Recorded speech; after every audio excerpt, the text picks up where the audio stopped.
Homiladorlik paytida varikoz bo'lsa, tromb hosil bo'lish xavfi oshadi. Bu esa hayotga xavf tug'diradigan asoratlarga olib kelishi mumkin va xavf tug'diradi odamga. To'g'ri, xavf tug'diradi. Varikozni davolamasdan podrяд homilador bo'lish. Xavfli, xavfsiz? Xavfli albatta uni. Kesaryevadan 6 oy o'tmasdan yana homilador bo'lish. Kesaryevadan, mana kesaryev operatsiyadan keyin 6 oy o'tmasdan yana homilador bo'lib olish. Xavflimi, xavfsizmi? Bu juda ham katta xavfli-da bu. Toqqa borib Parkentga mazza qilib otlarda sayr qilish, otlarda yurib, mastava oshlayish. Bu foydali-ku.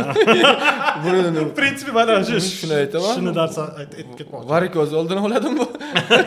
No, endi bu yerda sog'lom turmush tarzi. Mana shuni aytmoqchi edim. Hammaga salom.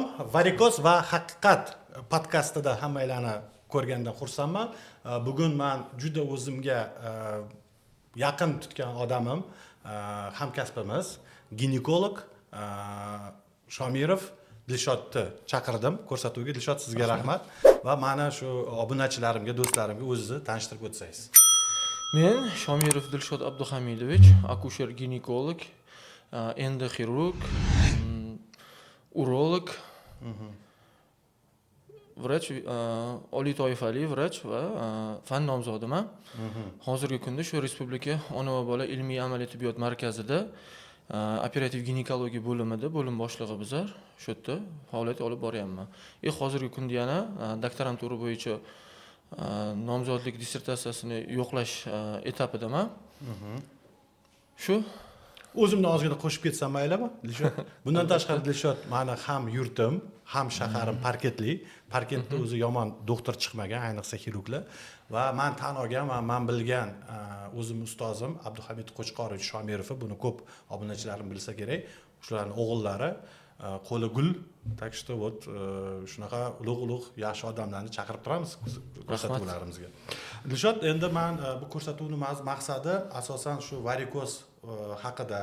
Sizlarni ham mana praktikanglarda bu narsa uchraydi. Haqiqat bor informatsiya berish, chunki mana Parkentda ham yoki mana viloyatlarga ham ko'p chiqasizlar-ku. Bu kasallik va o'zingizlarning ham boshqa kasalliklar haqida odamlarni ko'pincha ongi yo'q yoki bilimi yo'q. Shuni ongini rivojlantirish hozir. Shuning uchun shu ko'rsatuvni o'zi asl boshlayotgan maqsadimiz shu edi. To'g'ri, varikoz kasalligi juda ham ko'p ayollarda, ayniqsa homiladorlarda, bizning sohada ayollar bilan ishlaganimiz uchun ko'p muammolar olib keladi. Bu bo'yicha ancha ko'p savollar bo'ladi. Har xil tushunchalar bor odamlarda. O'shaning uchun albatta ilmiy bilimlari bo'lsa, ancha xalqimizga foydamiz tekkan bo'ladi. Xudo xolasa. Shuning uchun mana bizning shu kasbimiz bir-biriga ayrim joylarda o'xshashgani uchun ginekologga birinchi ko'rsatuvlarimizdan biriga taklif qilishni qaror qildim. Endi qarang, Dilshod, bizda shunaqa traditsiya, an'ana bor. Ayrim savollar, ayrim fikrlar bizning bemorlarimizdan ijtimoiy tarmoqdan tushadi. Shuni sizga o'qib chiqaman-da, siz lekin so'zlar bilan emas, iloji bo'lsa emotsiyalar bilan shu xavflimi, xavfsiz emasmi deb bildirsangiz. Siz xavflimi, emotsiya bilan bildirsangiz bo'ldi. Mana o'qib ketaman. Homiladorlik paytida varikoz bo'lsa, tromb hosil bo'lish xavfi oshadi. Bu esa hayotga xavf tug'diradigan asoratlarga olib kelishi mumkin va xavf tug'diradi odamga. To'g'ri, xavf tug'diradi. Varikozni davolamasdan podrяд homilador bo'lish. Xavfli, xavfsiz? Xavfli albatta uni. Kesaryevadan 6 oy o'tmasdan yana homilador bo'lish. Kesaryevadan, mana kesaryev operatsiyadan keyin 6 oy o'tmasdan yana homilador bo'lib olish. Xavflimi, xavfsizmi? Bu juda ham katta xavfli-da bu. Toqqa borib Parkentga mazza qilib otlarda sayr qilish, otlarda yurib, mastava oshlayish. Bu foydali-ku. Buni prinsipi mana shuni aytaman. Shuni darsa aytib ketmoqchi. Varikoz oldini oladimi bu? No, endi bu yerda sog'lom turmush tarzi. Mana shuni aytmoqchi edim. Demak, bizning mana ko'p bu yerda bo'lgan obunachilarimizga aytish kerakki, vaqti bilan nafaqat ishida bo'lib, ishi bilan zagruska bo'lmasdan tog'larga chiqib, ozgina dam olish, bu nabarot sizlarni kasalliklar, masalan, ayniqsa surunkali xastaliklarni menimcha profilaktikasi bo'lsa kerak. To'ppa-to'g'ri. To'ppa-to'g'ri. Endi agar ruxsat bersangiz, Dilshod, непосредственно shu savollarga o'tsam, bizada endi Instagram sahifalarida ko'p savollar ginekologlar bilan birga javob berishimiz kerak. Shuning uchun bizga bu juda foydali bo'lardi deb o'ylayman. Birinchi savolim, homiladorlik davrida ayollarda varikoz rivojlanishiga qanday omillar ta'sir qilishi mumkin va nimaga homiladorlik paytida ko'proq varikoz chiqadi? Homiladorlik vaqtida o'zi avvalambor varikoz kasalligi bor ayollar bo'lishi mumkin oldindan. Shularda homiladorlik uni kuchaytirishga olib keladi. Homiladorlik vaqtida yana o'sha aytganimizdek qon quyuqlashishi ortadi. Bu ham yana varikoz kasalligini olib keladi. Eng asosiy sabablardan biri yana homiladorlik vaqtida kichik chanoq bo'shlig'iga homila bosim beradi-yu. Ana o'shaning natijasida varikoz qon tomirlarida qon dimlanib, yanada varikozni kuchaytirib olib keladi. Demak, o'sha bachadonni kattalashishi o'zi ham kattalashishini o'zi 3 oydan keyin homila 3 oylik bo'lganda 16 haftadan keyin kichik chanoq bo'shlig'idan bachadon o'sha katta chanoq qorin bo'shlig'iga chiqishi boshlaydi. Ana o'shanda varikoz qon tomirlarini kichik chanoq bo'shlig'ida aylanib bosgandan keyin обязательно tananing pastki qismida dimlanish kuchayib boradi. Shuning uchun paydo bo'ladi, kuchayadi. Homiladorlik paytida chiqadigan gormonlarchi, mana ayollarda ko'p progesteron gormoni bor-ku, omil bo'la oladimi? Ular ham bo'shashtiradi qon tomir devorlar. Umumiy o'zi mushaklarni bo'shashtiradi-ku, o'shanda qon tomir devorlaridagi mushak qavatini ham yumshatadi-da. Bu ham yanada varikoz kasalligiga olib keladi yoki ortiqcha bu dorini ham ko'p iste'mol ham qilib bo'lmaydi. Faqatgina ko'rsatma bilan ichilishi kerak. Progesteron gormoni ham qo'shimcha varikoz kasalligini kuchaytirib berar ekan. Demakki, mana ginekologlar ko'pincha hammaga podrat progesteron beraverganda e'tibor berish kerak deydi. E'tibor berish kerak albatta unga ham. Shu narsa demak muammo bor O'zbekistonda. Понятно, rahmat. Sizga Dilshod, homilador ayollar kelib o'zim tug'sam bo'ladimi yoki keysarova qildiraymi degan savollar bilan keladimi? Bu juda ko'p bo'ladigan savollardan biri, ayniqsa shu varikoz kasalligi bilan kasallangan ayollarimizda homiladorlikda har doim shu kesir kesish yo'li bilan tug'ish kerakmi yoki tabiiy yo'l bilan tug'ish kerakmi? Ko'p savol javob bo'ladi. Biz albatta buni darajasini bilishimiz kerak. Buning uchun mutaxassisga, ya'ni flebolog, sasudiy qon tomir jarrohiga jo'natamiz. Sizlarni bu yerda birinchi o'rinda konsultatsiyalar kerak bo'ladi. Tavsiyalarga asoslangan holda kesir kesish yo'li bilanmi yoki o'zi tug'ishini biz keyin tanlaymiz. Varikoz bo'lsa, o'zi tug'ishiga nima to'sqinlik qiladi, Dilshod? Homiladorlik davrida varikoz kasalligi kuchayib keladi-yu, buni darajalariga bog'liq albatta. O'zi tug'ishi yoki kesir kesishi. Birinchi, ikkinchi darajalari bo'lganda, keyin eng asosiylaridan biri homiladorlik davrida shu varikozga qarshi davo olish kerak ular. Oldini olish kerak. Ya'ni eng oddiy usuli bandaj taqadi. Homiladorlikda qoringa bandaj taqqanda ham homilani ko'tarib turadi-da, u kichik chanoq bo'shlig'iga bo'lgan bosimni kamaytiradi. Bu ham varikozni kuchayishini oldini oladi. Davolanmasa, e'tibor berilmasa, kuchayib boraveradi varikoz. Og'ir darajasiga kelgandan keyin albatta u oyoq vena, kichik va katta jinsiy lablaridan qin devorigacha kuchayib boradi. Unda keyin o'sha tug'ish xavfli bo'ladi-da. Qon ketib qolish ehtimoli juda ham yuqori. Yorilib ketishi mumkin. Bunaqalar bo'lib turadi. Asoratida keyin qon ko'p yo'qotiladi. Unda ancha mutaxassis kerak bo'ladi. Uni tikish, jarrohlik amaliyoti o'tkazish og'ir asoratlarga olib keladi keyin. Men bu nimaga savol beraman? Bizga bir xillari varikoz tomirlar oyoqda yorilib keladi. Juda qiyin uni to'xtatish, chunki varikoz tomir oddiy tomirdan ko'ra ko'proq qon ketadi. Qon tomir devori qisqarmaydi-da. Shuni aytib bering, chunki men studentlik paytida kirardik kesirvachchi, bir xillari qon to'xtata olmasdik, tushunmasdik. Vidimo o'sha varikoz tomirlardan ketish. Varikoz tomirlarida qon dimlanishi yuqori bo'lgandan keyin o'z-o'zidan qon tomirlar kengayib ketgan, ularning turgorligi, mustahkamligi yo'qolgan. Undan keyin u joy yorilgandan keyin обязательно ko'p qon ketib qoladi-da. Buni to'xtatish uchun ozgina qiyinchilik tug'diradi.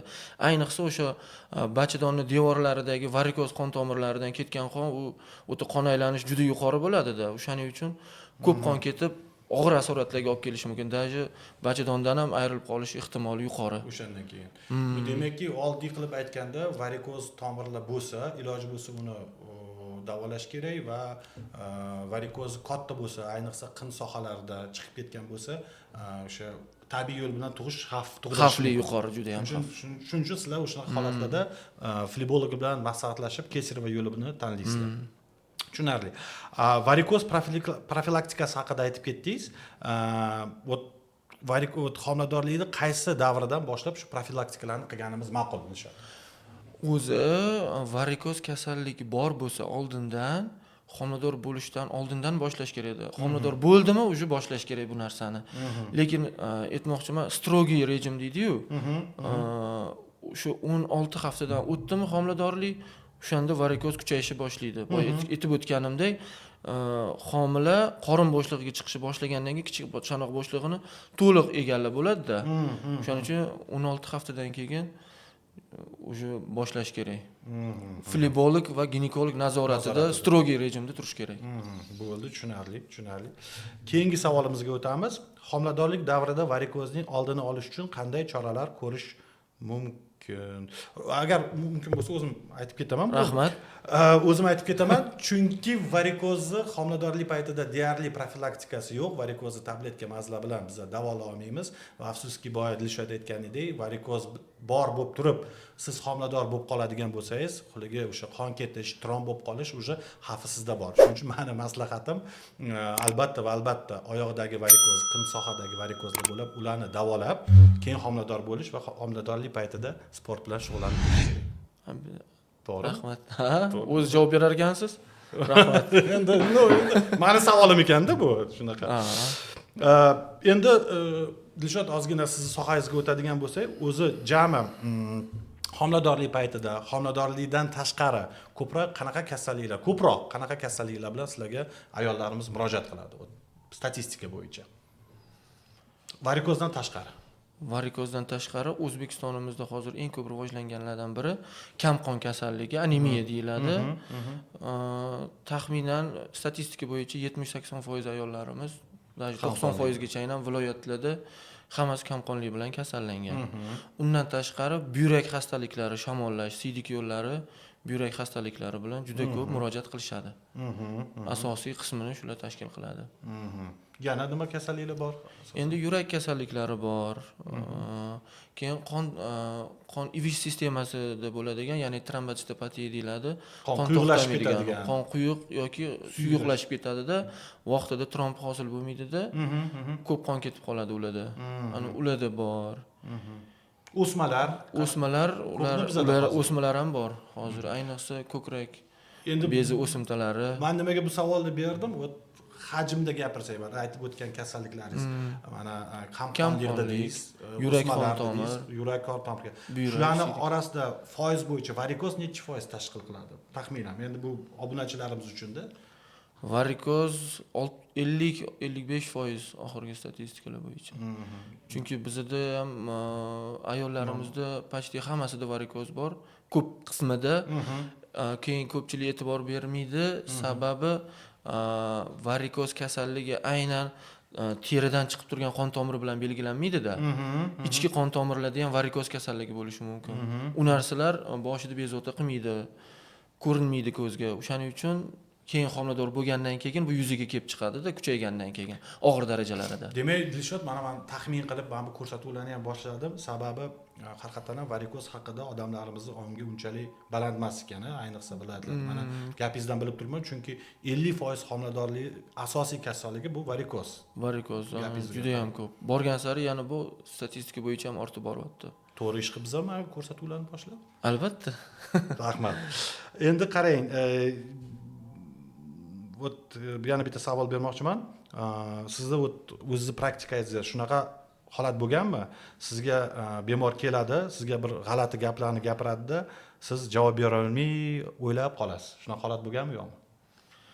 Endi siz aytgan savolingiz bo'yicha men qaysi ma'noda savol berdingiz yaxshi tushunmadim. Umuman, masalan, mana bemor keldi, sizga savollar berdi, siz javob bera olmay qanaqa bir g'alati bo'lib qoldingiz. Bo'lishi mumkin. Masalan, ba'zi bir vaqtlarda shu kasalligi bilan bog'liq bo'lmagan savollar berib qolishi mumkin.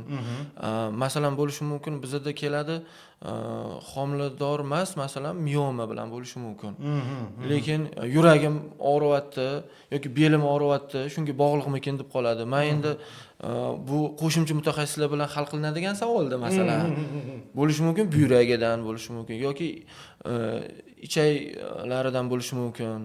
Oshqozon bilan bog'liq bo'lishi mumkin yoki aynan yuragini o'zi bilan bog'liq bo'lishi mumkin. Lekin mioma bilan bog'liqmi shu yoki kista bilan bog'liqmi? Shu mashina olib kelmaydimi deb har xil savollar beradi. O'shanda noto'g'ri javob bermaslik uchun biz to'g'risini aytib qo'ya qolaman, bunga qo'shimcha mutaxassis kerak deb. Yuqoridagi savollarga javob berganingizga qaraganda varikoz haqida, flebologiya haqida bilimingiz zo'r ekan. Shuning uchun menimcha bu narsalarni bemalol o'z tavsiya qila olasiz. Yo'q, haqiqatdan. Albatta sizlarning mutaxassislarning qo'shimcha mutaxassisi bizga birinchi o'rinda tavsiyalari, konsultatsiyasi kerak.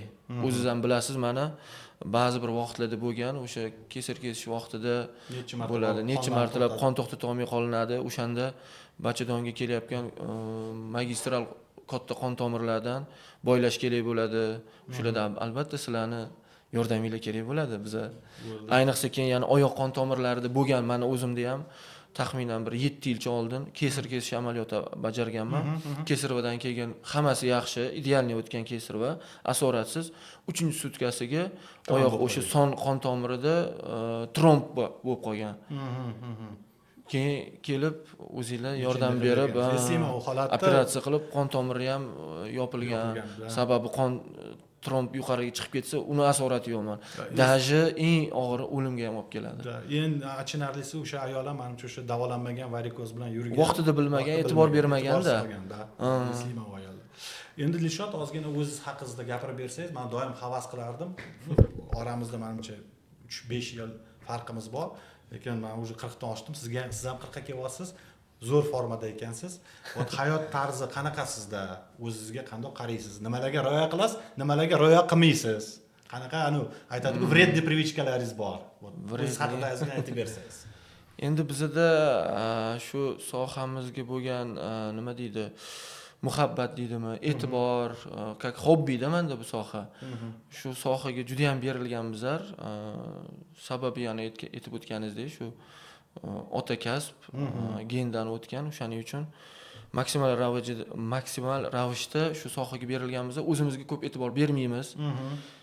Yana o'zingiz bilasiz, baribir jarrohlik amaliyotlarida ba'zi bir holatlarda 2-3 ta ketma-ket bo'lganda stress olinadi. O'sha stressdan chiqadigan holatlarda ba'zi bir holatlarda endi bo'ladi-da. Sog'lig'imizga zarar bo'lsa ham ozgina e'tibor bermay, vaqtida ovqatlanmaydi, o'sha zararli odatlar ba'zi bir bo'lib turadi-da. Bu formani qanday olasiz? Demak, sport bilan ham shug'ullanasizda. Endi sport bilan обязательно u bilan haftada kamida 1 marta bo'lmasa 2 marta borib turamiz. Suzishga boramiz, yugurishga, futbolga. Siz ham futbolsiz, o'ynab turasiz, futbol bilamiz. Terma komanda deymiz.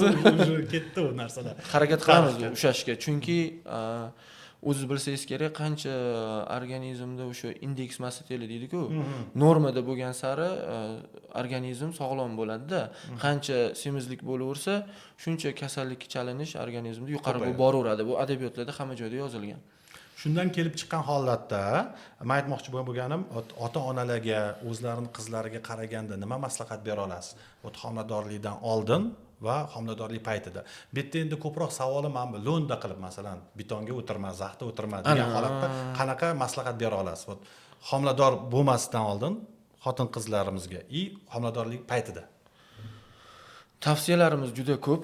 Olib qarasang endi eng asosiylaridan birinchi o'rinda shu homiladorlikka tayyorgarlik bo'lish kerak.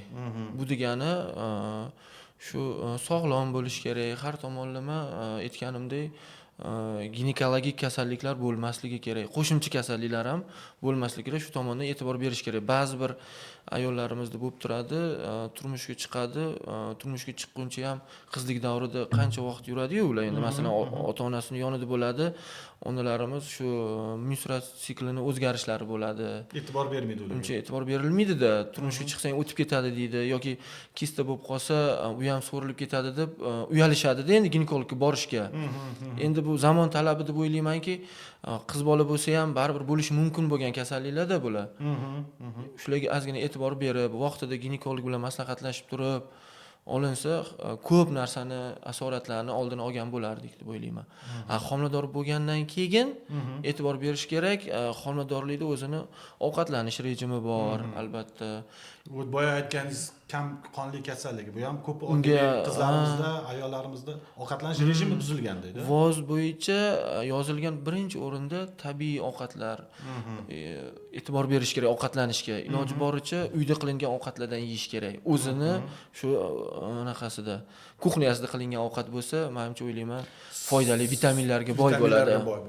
Sportga nima deysiz? Men nimaga desangiz, Dilshod, siz bilan ko'p chet elga chiqqanmiz, esingizda bo'lsa, mana ertalablari Yevropada qarinmi, yoshmi, homiladormi, hammasi yugurib yuradi. Shu to'g'rimi, yo'qmi? To'g'ri.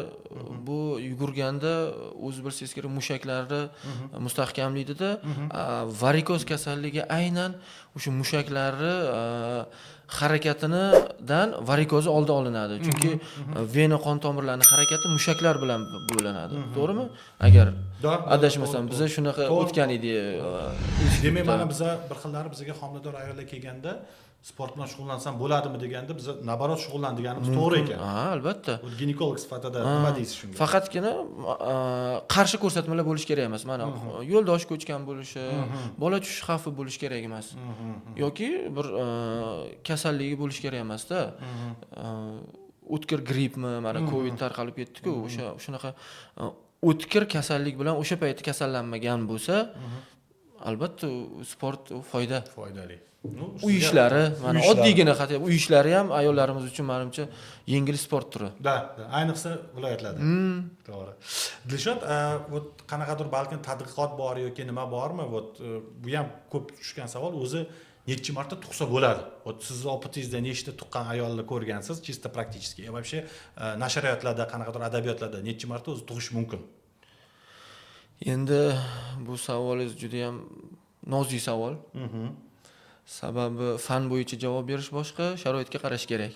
Iloji bo'lsa, lo'nda qilib, fansiz odamlarimiz uchun bizani organizm tabiiy tug'ruq yo'li bilan tug'adigan bo'lsa, kesir kesish amaliyotini nazarda tutmayapman.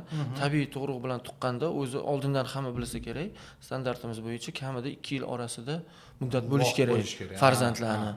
Chunki 2 yoshgacha baribir bolada hali immunitet to'liq rivojlanmagan bo'ladi. Qaysidir ma'noda unga baribir qo'shimcha yordam kerak bo'ladi. Onasini e'tibori. Shuning uchun bola 2 yoshdan keyingina mustaqil ovqatlanishi, mustaqil o'zini eplashi mumkin-da. O'shaning uchun orada 2 yil bo'lish kerak. Shuni hisobga olganda, masalan, 3 ta, 4 ta gacha masalan tabiiy tug'ruq yo'li bilan mumkin. Kesir kesish yo'li bilan deganda, kesir kesish yo'lidan keyin kamida 2 yil. O'zi aslida masofa o'rtacha 4-5 yil bo'lgani ma'qulroq. Sababi o'sha bachadondagi chandiqlarning o'rni ham bitish kerak. Mustahkamligi to'liq o'ziga tiklanishi uchun kamida bir 4 yil, 5 yil kerak-da. Uni hisobga olganda, agar kesir kesish yo'li bilan hisoblasak, unda ham shu 3 ta 4 tagacha mumkin. Lekin qancha ko'p kesir kesish amaliyoti operatsiya vaqtida asorat bilan o'tsa, bu keyingi kesir kesish amaliyotining keyingi homiladorligini asoratli o'tishiga bu yuqori bo'laveradi. O'shaning uchun iloji boricha kesir kesish amaliyoti asoratsiz o'tsa yaxshi. Vaqtida oldindan rejali ravishda bo'lgani yaxshi. O'sha umuman Dilshod bundoq olib qaraganda, masalan, men o'zimning turmush o'rtog'im 3 ta bo'lgan, 3 ta farzand. Kesir. Hammasi kesir bo'lgan. O'zingizning maslahatingiz, o'z nimadir fikr, mutaxassis sifatida kesir yo'li bilan tuqqan ma'qulmi yoki tabiiy yo'l bilanmi? O'zi aslida tabiiy yo'l bilan tuqqani yaxshiroq. Chunki o'zi tabiiy yaratilganda, masalan, tabiiy yo'l bilan tug'sa, hamma o'sha bachadonni qisqarishi tabiiy bo'ladi, tug'ruq yo'llarini ochilishi tabiiy bo'ladi. Bu faqat sog'lom ayollar uchun aytilayotgan tavsiya. Qo'shimcha ko'rsatmalar bo'lmagan taqdirda. Deyarli o'sha anemiyasi bo'lsa, anemiya, qo'shimcha somatik kasalliklari, organizmi tuzilishi, bolani joylashishi, masalan, dumbasi bilan kelishi mumkin, ko'ndalang kelishi mumkin, joylashishi qiyshiq kelganda, o'lchamlar bilan kelganda, u tabiiy tug'ishim kerak deb turib olib, uni asorati juda ham yuqori bo'ladi, ham bola uchun, ham ona uchun. Lekin hammasi sog'lom, tabiiy bo'lgan vaqtda tabiiy yo'l bilan tuqqan ma'qulroq. Demakki biza o'sha tavsiyalarga sizlardan ginekologlardan kelgan tavsiyalarda varikozlari bo'lsa ham yozishimiz mumkin. Kesirov yo'li bilan yoki Og'ir darajalarida kesirov yo'liga yoshish mumkin. No, unda ham baribir sizlar o'zinglarni ko'rsatmanglarni ham birgalashtiriladi-da. Tushunarli. Aynan varikoz kasalligida kesirov qilinsin degan standartimiz yo'q-da. Ha, bo'ldi, tushunarli. Uni o'sha vrach o'zi o'sha to'g'ri vaqtida hal qiladi. Dilshod, katta rahmat sizga. Rostni aytsam, o'zimga ham juda qiziq bo'lgan narsalarni o'zimga oldim. O'ylaymanki, bizani obunachilarimizga juda qiziq bo'ldi. Yana bitta savol, Dilshod, agar obunachilarimiz kommentariyada sizni qidirib qolsa, shaxsiy raqamingizni bersam bo'ladimi va sizni qandoq topsak bo'ladi? Albatta, Instagramda doktor Shomirov murojaat qilishlari Yozib qo'yamiz mumkin. buni. Telefon nomerlarimiz yozilgan. Ish joyimiz aytib o'tganimdek yuqorida Respublika ona va bola ilmiy amaliy tibbiyot markazi. Jarrohlik ginekologiya bo'limi. Hurmatli obunachilar, sizlarga katta rahmat. O'ylaymanki, bu ko'rsatuvimiz ham sizlarga juda foydali bo'ldi. Agarda sizda yana qo'shimcha savollar yoki siz xohlagan mutaxassislarni chaqirtirmoqchi bo'lsanglar, iltimos kommentariyalarda yozib qolinglar. Dilshod, sizga katta rahmat. Rahmat. Albatta, kimda qandaydir fikrlar bo'lsa, yana qo'shimcha bizlar aytib o'tmagan savollaringiz bo'lsa, qolib ketgan, Jonidilar. kommentariyada yozinglar, javob beramiz. Farhod akam mana Rahmat. rahmat hammaga. Bo'ldi. Bor bugun